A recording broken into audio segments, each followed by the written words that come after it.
Comes the arrival of Elche today, but perhaps to a greater degree they'll welcome the arrival of the month of November, and with it a chance to turn a new page. It takes something special this season for Barcelona to not only make up that gap, but just to even challenge. Question that the squad has been tested with the injuries, and obviously we know they will be very important for them to get on this all-important run that they need to have. Well, so some key players who will, I'm sure, at some stage feature today. It'll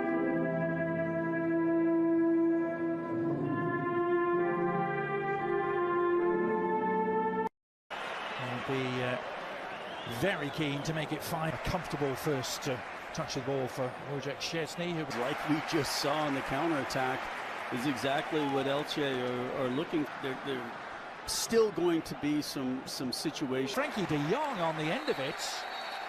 A bit of a lackadaisical final effort from the Dutchman after great work from Yamal.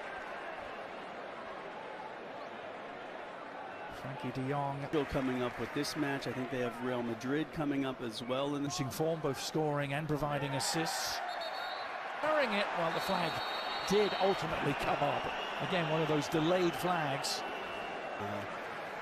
When the other side is in possession. But you mentioned Fabus a couple times, and I think what's really important. So much noise off the pitch recently for Lamine Yamal. Doing what he does best, cutting back onto the left foot and finishing with deadly efficiency. Just what he needed, just what Barcelona needed. Close that gap. He doesn't turn 19 until July. Up for Ferran Torres. Easy as you like for Barcelona. Two defensive miscues, and they have been ruthlessly exploited.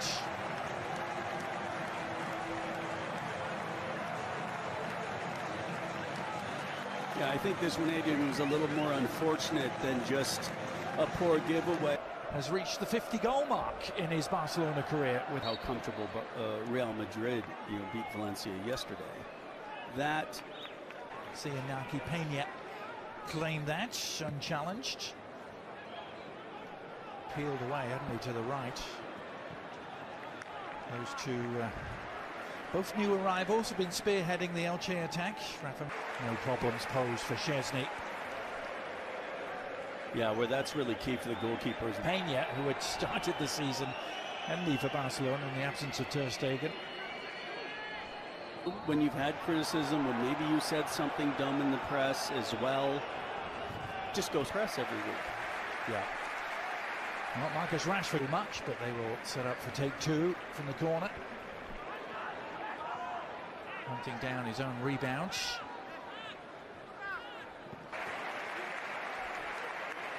The last minute, he was always a little off balance.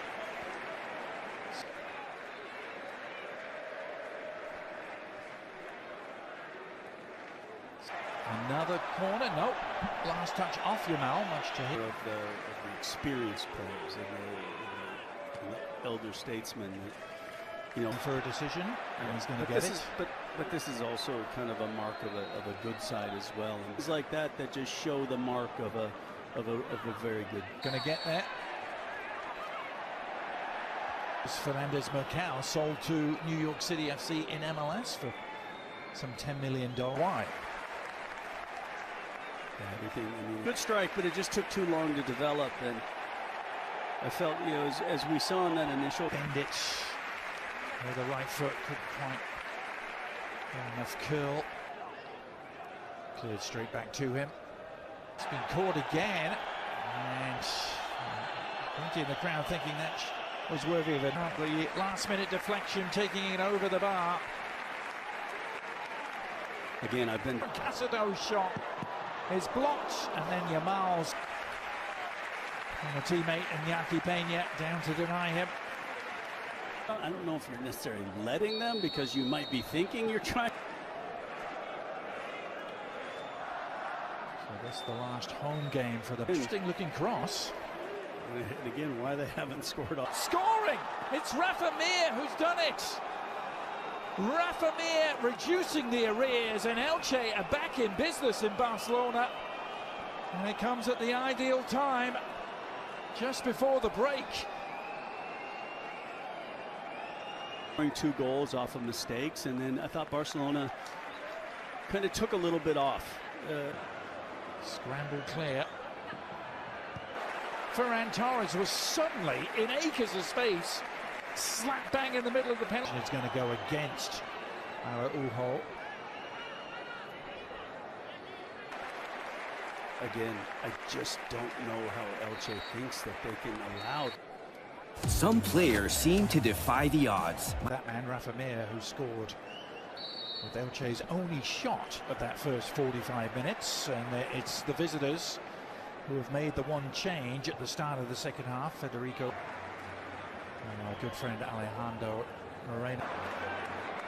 What a start that would have been to the second half. Yeah, I'm a little... Mendoza, the substitute, has just come on. The distance to read it. His clearance goes from one keeper to the other.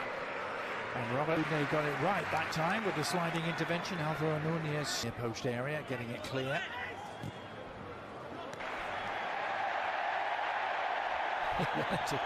wanted to get it dispatched quick.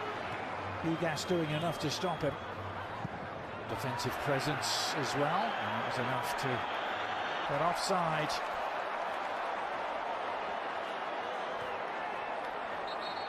Behind them, also trying to avoid back-to-back defeat. 2-0 up. So yeah, there's a lot of a shooting alley.